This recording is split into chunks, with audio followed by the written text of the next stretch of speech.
नमस्कार, मैं सीए धनंजय निराली, प्रैक्टिसिंग चार्टर्ड अकाउंटेंट और निराली कंसल्टेंसी सर्विसेज एनसीएस का को founder.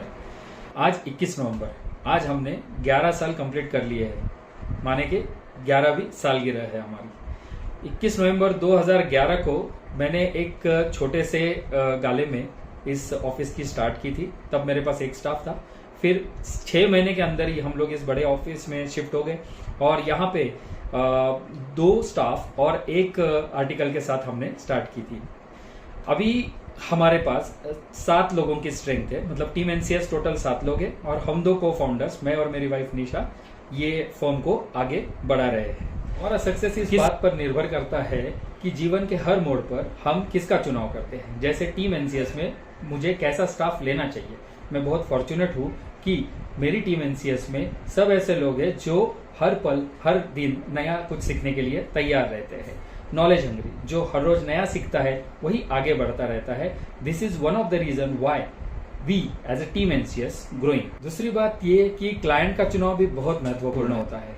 As a practising CA 2012 से अब तक मेरे पास बहुत सारे काला धंधा काला पैसा जमा करने वाले क्लाइंट्स आए, बट मैंने पहले ही उन्हें क्लियर कर दिया था कि मैं उनकी कोई मदद नहीं कर सकता हूँ। क्लीन प्रैक्टिस, कंप्लायंसेस, ये सब मेरी और मेरे क्लाइंट की सुकून की नींद एश्योर करता है और मैं ये मानता हूँ कि यह सबसे महत्वपूर्ण कारण है जो टीम एनसीएस को यहाँ तक लेके आया। एनसीएस के सर्विसेज की बात करें तो एनसीएस ट्रेडिशनल सर्विसेज जैसे accounting, taxation, corporate tax solution, then statutory audit, tax audit, GST compliance, TDS compliance, income tax, GST, TDS assessment as well as appeals तक की सारी सर्विसेज देती है।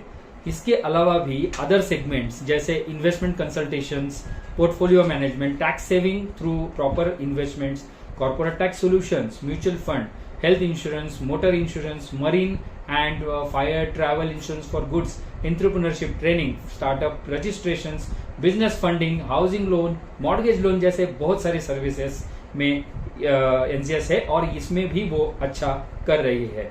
और आपको मैं बता दूं कि हाल ही में हमने एनसीएस की साइट को लॉन्च किया है। अगर आपने विजिट नहीं किया होगा तो हम दरखास्त करेंगे कि आप जरूर जाइए हमारे वेब पेज पे www.ncsfin.in पे। टीम एनसीएस मेरी स्ट्रेंथ है। जो well experienced qualified staff team NCS में है, उनकी वजह से मैं ऑफिस का सारा काम उनके ऊपर छोड़कर बाहर के ऑफिस मीटिंग्स और बाकी बिजनेस सेगमेंट पे कंसंट्रेशन कर सकता हूँ। और इस साल में हमारे टीम एनसीएस में एक क्वालिफाइड चार्टर्ड अकाउंटेंट भी हमने लाया है, जिसकी वजह से टीम एनसीएस के टेक्निकल इश्यूज को और क्लाइंट से कुछ हद तक के इश्यूज को वो सॉल्व करने में मददगार हो रहा है। इसके अलावा हम एज अ मैनेजमेंट अपने टीम को एक healthy, safe and free atmosphere देते हैं, जिसकी वजह से टीममेट्स को यहाँ काम करना अच्छा लगता है। उनकी अपग्रेडेशन के लिए हम लोग वीकली नॉलेज बज का सेशन भी लेते हैं, जिसकी वजह से वो अपग्रेड होते रहते हैं। I am fortunate to have a loyal and dedicated hard working teammate. Many thanks to them. I am also thankful to my clients, जिनकी वजह से आज हम यहाँ तक है। मेरा ये प्रयास रहता है कि मैं क्लाइंट्स के लिए अवेलेबल रखूँ खुद को और क्लाइंट्स के जो टैक्स प्रॉब्लम्स है उनको प्रॉपरली एड्रेस कर सकूँ। इसके वजह से मैं क्लाइंट्स से कनेक्टेड फील करता हूँ और सेटिस्फाइड क्लाइंट्स हमें और ज़्यादा क्लाइंट्स के साथ जोड़ने का मौका देते हैं और हम ग्रो करते रहते हैं। हमें खुशी है कि 500 से ज़्यादा क्लाइंट्स को टीम एनसीएस कैटर कर रही है। सो thank you very much all my clients. Next is my family, my family members. उसमें सबसे पहले निशा, माई बेटर हाफ, जो यहाँ के को फाउंडर भी है।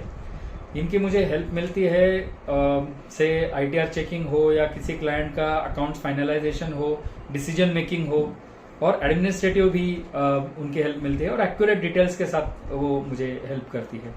इसके अलावा बच्चों का भी कंट्रीब्यूशन है, क्योंकि हमारे बिजी समय में वो हमें समझ लेते हैं और वो अपना वक्त हमारे बिना ही गुजार लेते हैं। सो thank you my lovely family. आगे मैं मानता हूँ कि ये जो भी सक्सेस मिल रहा है वो सक्सेस मिलता है वो माता पिता के आशीर्वाद से। सो माता पिता हो, बड़े बुजुर्ग हो, बड़े भाई लोग हो या हमारे रिश्तेदार हो, फ्रेंड्स हो, या ऑल वेल विशर्स हो, ये सब जो है इनके आशीर्वाद और उनके जो शुभकामनाएं होती है, जिसके वजह से ही हम आगे बढ़ पा रहे हैं। तो ये एक ताकत है हमारी, और जो इस ऊंचाई पर हमें लेके जाने में हमें मदद करती है, और डेफिनेटली यही हमें आगे और ऊंचाई तक पहुंचने में हमारी हेल्प करेंगे। सबसे आखिर में वो ऊपर वाला जो हमेशा हमारे साथ रहता है, जिसके कारण ही, जिसके आशीर्वाद से ही मुझे इतने अच्छे घर में जन्म मिला, इतने अच्छे रिश्तेदार मिले, इतने अच्छे टीम मिली है और इतने अच्छे क्लाइंट्स मिले हैं।